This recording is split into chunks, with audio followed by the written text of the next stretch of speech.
Section 8. Gathering your ingredients for a flavorful meal. To create this flavorful and nutritious meal, you'll need a few simple ingredients.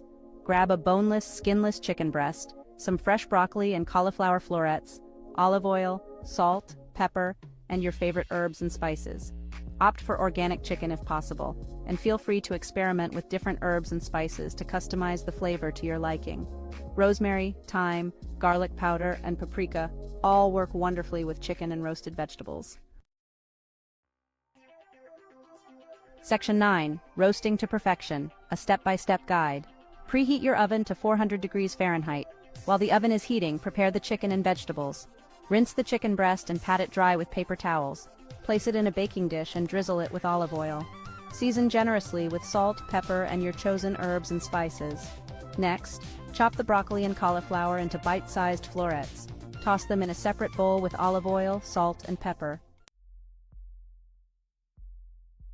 Section 10. A nutritional powerhouse on your plate. This baked